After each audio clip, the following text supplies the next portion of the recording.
92.7 FM de Palmeira das Missões, radiodifusora, que você pode escutar sintonizando seu rádio na 92.7 pelo site da difusora, bem fácil de acessar, e também instalando o aplicativo da rádio que você acessa lá na Play Store do Android. Eu nem sei qual que é o nome do iPhone, porque eu não tenho iPhone. Como é que é, Rafa, do iPhone? Sabe a loja. Deve ter lá, mas nós não sabemos, né? Não é iOS, não. Não, iOS é o lado. Tu vê, né? Por fora. O advogado Paloma ia chegar. Não sabe. Como é que é o nome da Play Store lá, da Apple, para baixar o aplicativo da rádio? Porque a gente só falou dos caras que tem Android, né? É iOS? É iOS? Será? Bate. Se fosse o advogado Paloma, se fosse o advogado Paloma chegando, ia chegar assim, que cheiro de Android nesse cara. Não tem um iPhone aqui. Mas isso eu brincando numa reunião de amigos e eu disse, vou cuidar, eu peguei o celular emprestado para botar o Bluetooth da música, não vou, cuidar para não estragar o teu iPhone 10. Eu disse, não, esse aqui já é o 12. Eu disse, meu Deus, sério mesmo. Acho que já tem até o 14, né? Pra tu ver, né? Eu tô no Android ainda. Eu tô aqui no Samsung Flip. Não recebemos ainda para fazer. Se você é da Apple, quer patrocinar o programa, mandar uns iPhone para nós, estamos aí abertos ao patrocínio. Mas também a gente vira casaca facinho, se a Xiaomi, a Samsung, qualquer uma. A Nokia, será que existe ainda? Não sei. Acho que tá voltando, né? Tem bastante opção no mercado hoje em dia. Pois bem, você que está nos ouvindo, seja lá qual for o meio dos muitos meios que a gente chega até você, eventualmente vendo o nosso programa gravado no YouTube, ainda não temos no Spotify porque ainda não conseguimos decodificar as burocracias do Spotify, mas um dia a gente chega lá. Esse é o 10º programa da 2ª temporada do Expresso Difusora.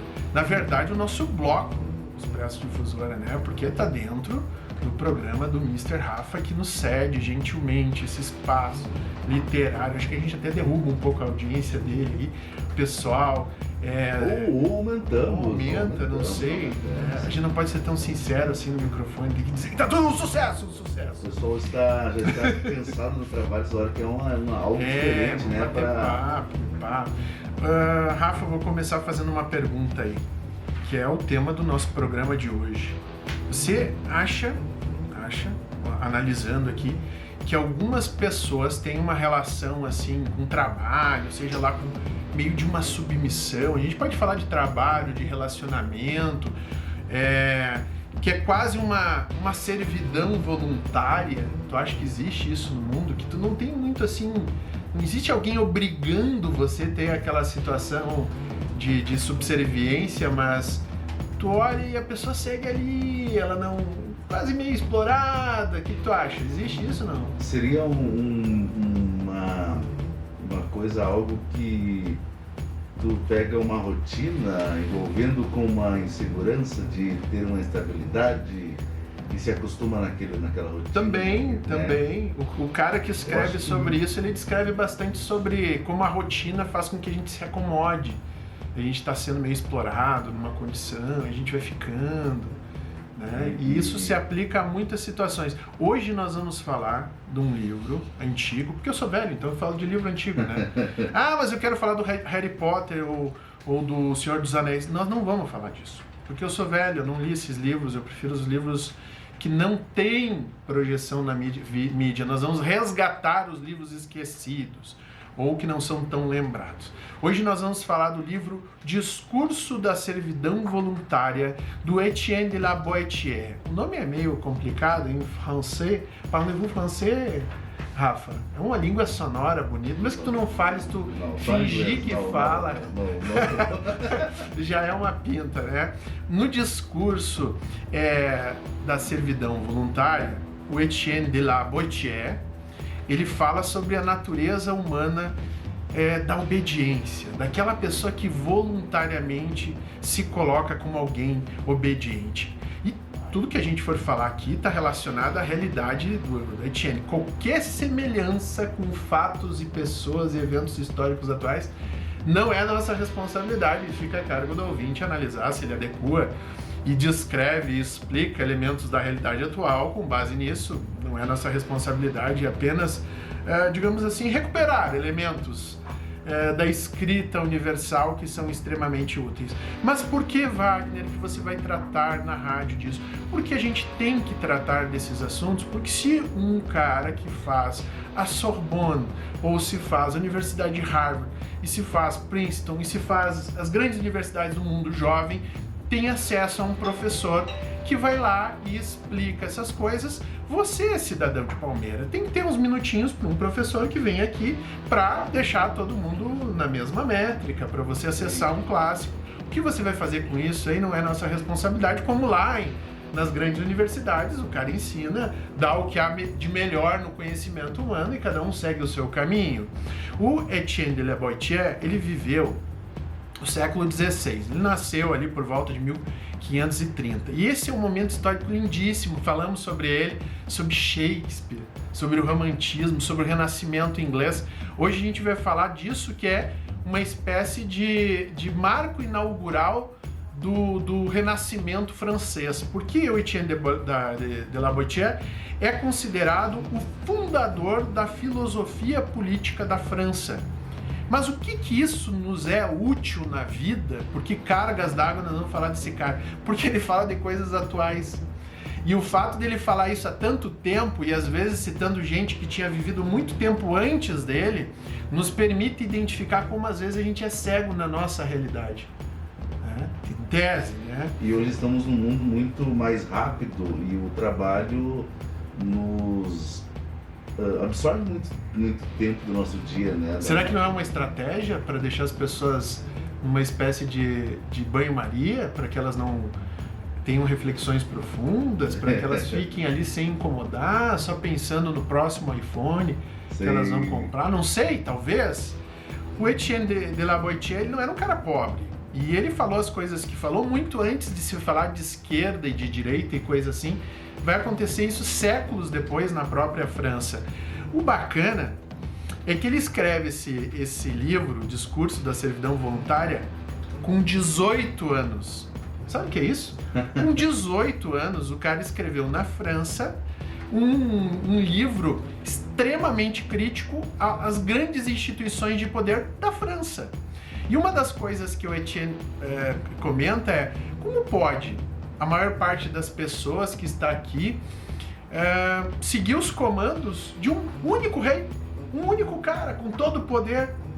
Como pode? Por que as pessoas, muitas na miséria, muitas pagando altíssimos impostos, e na época pagavam proporcionalmente menos impostos que a gente paga hoje? Sim.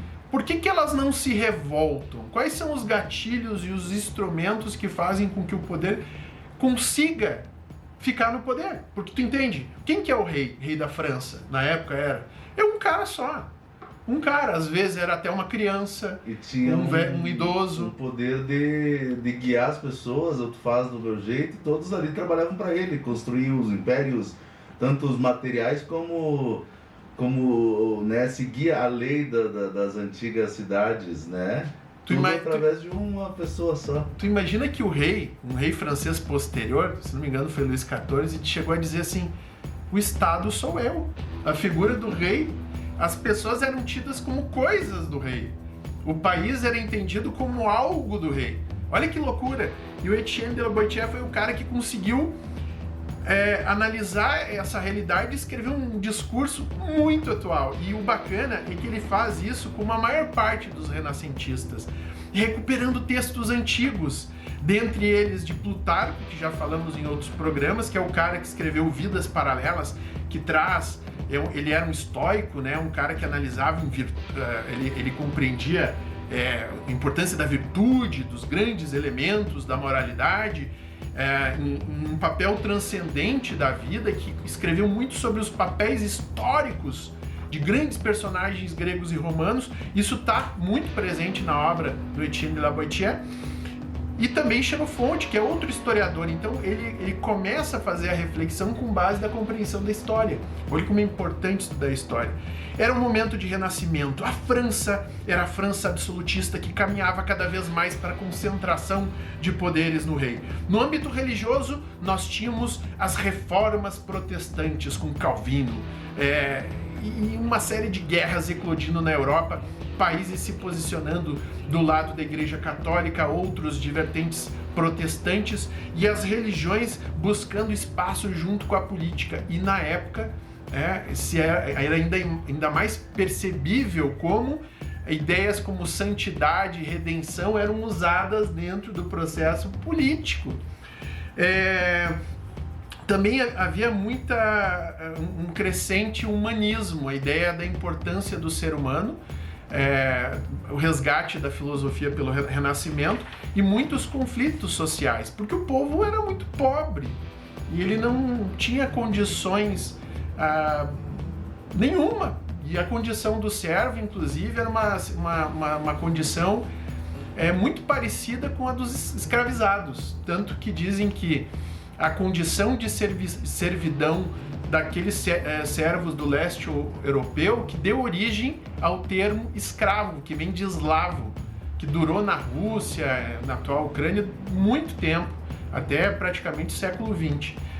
E olha que interessante, então o que Etienne fala, né, que é a base desse poder todo? E ele descrevia muito bem, né, que uma das coisas que estava muito relacionada à figura do governo era essa capacidade que o governante tinha de mesclar um elemento que era emocional, que era apelativo. O grande líder, ele deixava as lacunas para serem preenchidas pela população. E existia uma tendência natural do ser humano de brigar por esse rei. E olha que a grande sacada do Etienne, ele diz assim, não é o rei que exerce o poder lá na ponta, são as pessoas que estão abaixo dele, que se colocam nessa condição de servidão e também proporcionam que outros sejam subservientes e explorados, em toda uma cadeia. Mas sem esses intermediários, não seria possível, né? E, claro, o Etienne de la Boétie, ele fala muito sobre as grandes teorias gregas antigas. Pouca gente sabe, mas o termo demagogia já é conhecido desde 350 a.C. Já ouviu falar do termo demagogia? Fulano é um demagogo? Sim. O que é a demagogia? Demos, povo, população, agogos, liderar. E é aquele que lidera o povo. Mas na compreensão greco-romana, que o Etienne vai trazer ali, é a ideia de que eu sou um cara que eu vou tutelar, entre aspas, os menos afortunados, e eu vou conduzir esse povo, vou manipular, geralmente, pessoas justamente menos afortunadas. E como é que eu faço isso? Como é que os políticos ainda hoje fazem isso? Fazem os seus grandes contingentes de apoiadores?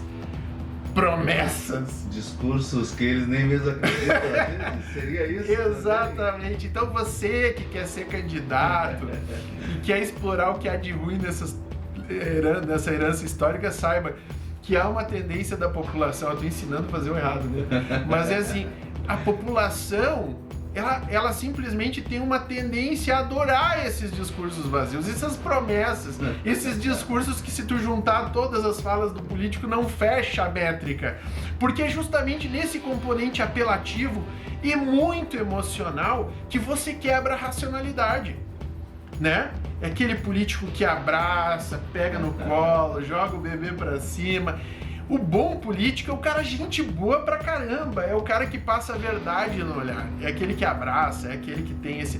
Veja, não tô dizendo que todos são assim, eu tô dizendo que às vezes é muito difícil separar e ver o que tem lá no coração de cada um, mas muitos usam essa estratégia.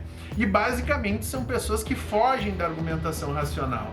E sempre que você tenta puxar um elemento racional, ele olha pra ti e diz assim, tu é um pessimista, vem com a gente, vamos acreditar. E é genial que o Etienne de la Boétie já via isso no século XVI e fazia referência ao texto de A Política de Aristóteles, que é de 350 e poucos antes de Cristo. Então estamos usando uma tática contra a nossa população que tem 2.300 anos. E claro, olha, na Grécia Antiga, até o termo democracia era pejorativo. Pouca gente sabe disso, Rafa, sabia? O texto do Aristóteles, ele coloca o que hoje nós compreendemos como democracia como politeia. A politeia, o que era? É a noção da representação na ágora, na eclésia, lá no local de reunião onde as pessoas faziam as escolhas. Sim, sim. E faziam lá uma espécie de democracia direta, que não integrava todo mundo da sociedade. Mas eles entendiam que era democracia, era aquela turba, tipo, a gente viu na França, de um monte de gente eclodindo sem muita ordem. Então, democratos, o povo no poder, mas o povo no sentido mais pejorativo e desorganizado. Para ele, a demagogia e a democracia eram desvirtuamentos da politeia. E o senso democrático, para ele, era algum método de organização no processo de escolha. Então você se reunia como cidadão, discutia as coisas com uma metodologia, votava ou sorteava, a democracia era por sorteio na época, pouca gente sabe disso também. Rousseau fala da democracia por sorteio. Como é que é a democracia por sorteio, vai? Eles sorteavam? Quem que vai ser o nosso deputado? Era sorteio. Mas isso é absurdo.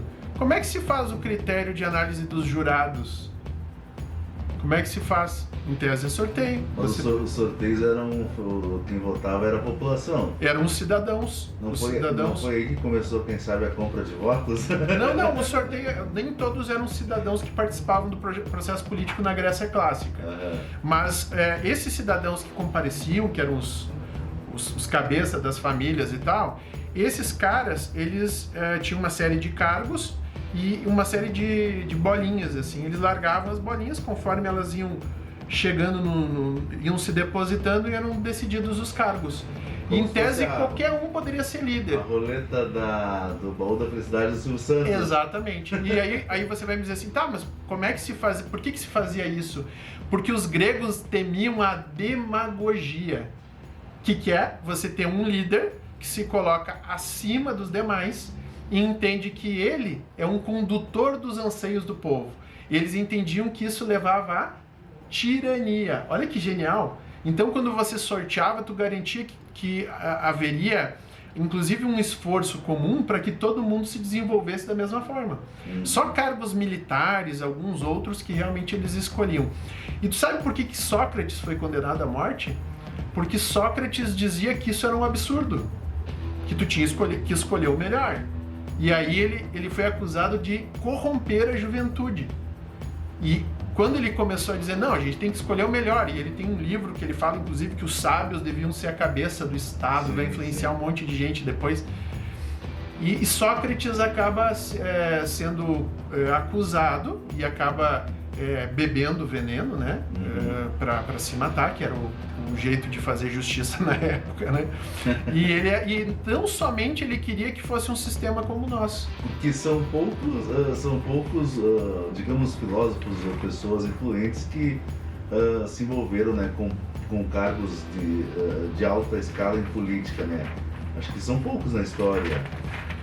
Como assim? Eu não entendi. Que se envolveram em política, tipo Sócrates, governador de tal. Esses filósofos clássicos, na verdade, eles tinham um papel assim de... Sócrates não de aconselhador, às vezes, de um rei, né? Sim, mas nunca com o papel principal. Não. Inclusive, Aristóteles...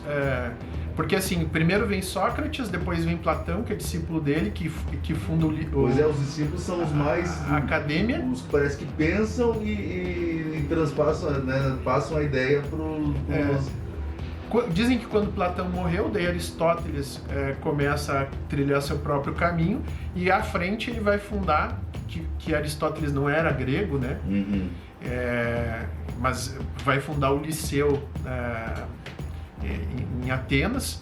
Então os nomes que a gente tem hoje, academia, liceu, fazem referência a isso. Sim. E o Aristóteles é muito bacana porque ele foi o grande preceptor, entre aspas, professor do Alexandre o Grande.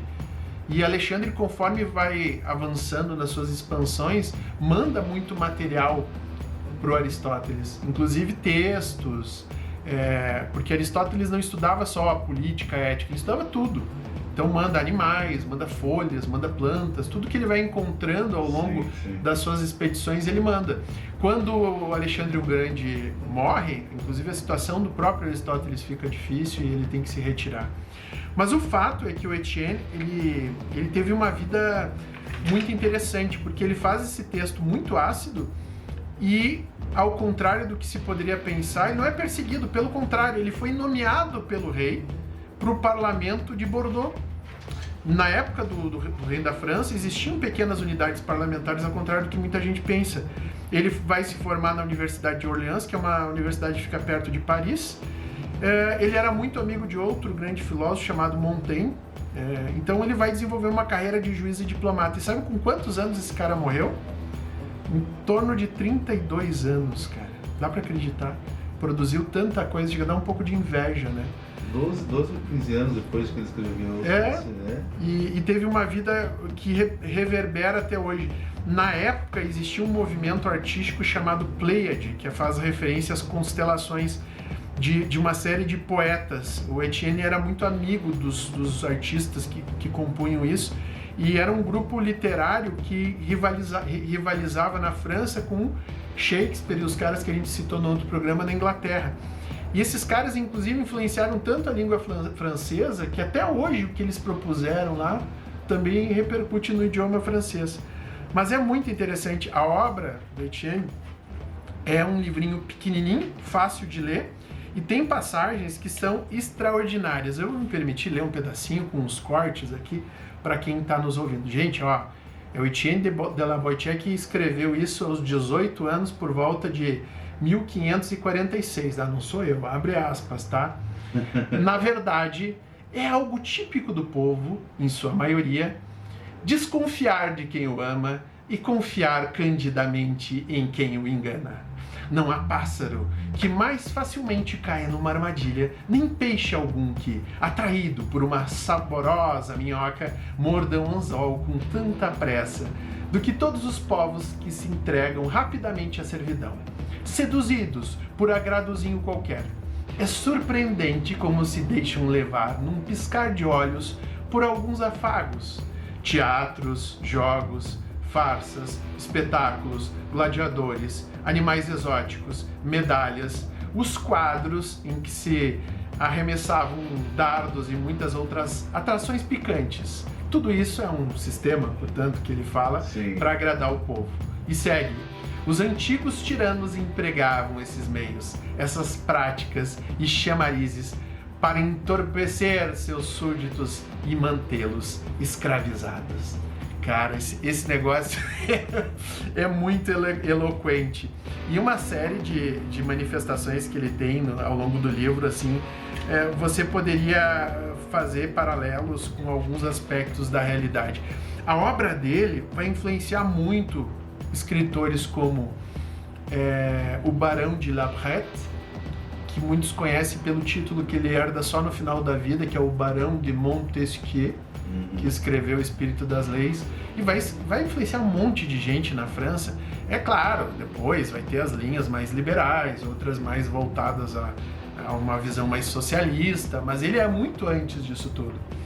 E ele inclusive, ele diz que a gente tem que fugir dessa condição de demagogia da manipulação, né?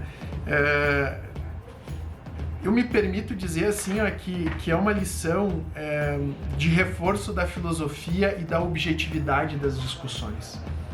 Então, quando ele fala tudo isso, ele está dizendo assim, ó, se alguém está te tentando, abre aspas, te vender uma ideia, presta bastante atenção na forma como essa pessoa te entrega essa ideia. Ele está sendo muito queridão, ele ou ela.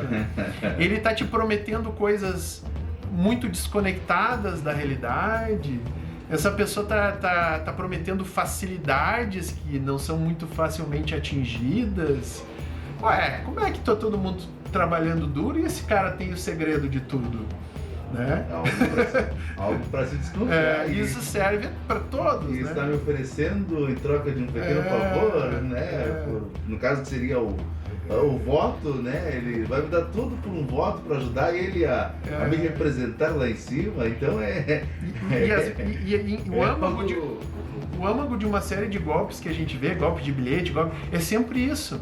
É a pessoa se fazendo, inclusive, às vezes até de inocente, para despertar no outro a cobiça, um ganho. Quando as estruturas de poder vão sendo montadas, você sempre tenta pescar uma condição do teu oponente de ganância, né? Dizem que o maior guerreiro de todos os tempos, o Gengis Khan, ele sempre oferecia as filhas para os grandes generais inimigos para casamentos. Para mais tarde ele obter algo do... E ele colocava esses generais na linha de frente das guerras. O que acabava acontecendo? Os descendentes que vinham para ele através das filhas, que acabavam tendo o poder, as filhas ficavam como regentes e os genros morriam na guerra. Sim, uma forma de usar ele. Eu te dou algo pequeno, né, que para mim lá no futuro vai ser o interesse da minha parte e vocês vão dar a vida por algo que eu tô querendo ter. A essência dessa obra, Rafa, é justamente analisar o porquê as pessoas aceitam ser dominadas por pessoas que são líderes inescrupulosos. A gente fala aqui do rei da França, mas poderia fazer esse paralelo, como a gente falou, até para relacionamentos. Sim. E mesmo sem uma coerção direta. E aí ele tenta explicar isso, né? Que são os elementos que ele vai dissecando ao longo do livro. Eu não vou falar todos eles, né? Mas um deles está isso que tu falou antes. Esse medo da mudança que as pessoas têm. O medo do diferente. A tradição, né? Elementos de tradição, que às vezes a religião é usada para isso, às vezes as crenças culturais, a falta de unidade em quem está numa situação difícil, porque daí como tu tá numa situação difícil, tu tá sempre brigando para sobreviver, é muito difícil que tu pare e diga, galera, vamos nós, gente, se juntar aqui para ter uma condição melhor. Isso. E principalmente a ilusão de que há uma espécie de aura de divindade no governante. Algo muito especial, uma sabedoria enorme, que, não, lá no fundo ele sabe. Ele sabe, ele tá sabendo melhor para nós. Quem somos nós aqui para entender a obra do grande governante? Ele vai dar conta, vamos ele dar vai dar conta, vamos confiar. Ele não explicou muito bem como vai fazer, mas ele sabe fazer. Isso é explorado de forma magistral pelos políticos do mundo, que hoje constroem muito marketing na boa, velha e conhecida demagogia. Porque, claro, não querem afastar nenhum apoio e, inevitavelmente, depois que ele se reelege, ele vai ter que fazer escolhas. E escolher é escolher algo em detrimento de outra coisa, né? Governar é fazer escolhas. Eu tenho um orçamento de 10, eu tenho uma necessidade de 100, eu tenho que dizer aonde que isso vai. Então é muito interessante esse conjunto de lições. Esse é um livro que está em domínio público, você pode encontrar ele na internet. O Etienne já morreu há muito tempo, tem uma tradução para o português mais recente. Também existe uma edição muito bacana da editora Nós. É um livro muito baratinho, 20, 30 reais que você compra.